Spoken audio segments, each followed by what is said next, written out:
Bruce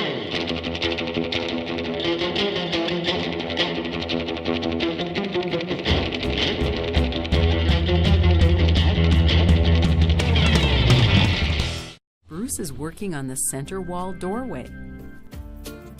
I'm going to have 25 inches on each side of the box. Now to make a straight edge, you don't have to measure 25 inches down. Let me show you a little tip here.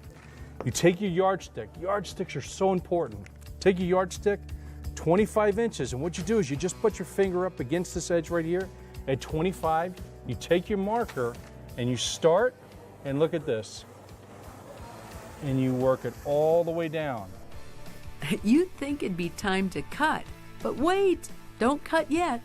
Bruce has some other ideas. But see, we just don't want to cut it and pull the whole thing out, because what I want to do is create the thickness in the wall, and we happen to have a 12-inch box here. So what you're going to do is we're going to come in 12 inches. Remember that little tip I told you? You put your ruler at the edge here, you run it all the way down, where we're going to cut this solid at 12 inches all the way through our cardboard. On this edge, what you're going to do is you're going to take your utility knife. You have to be very, very careful. You're going to just score it. You're just lightly going to go through it. And the purpose of that is after we get this cut, we're going to bend it backwards, and we're going to have a 12-inch thick door opening, which is going to look awesome. Just a few measurements, cuts, and a few screws.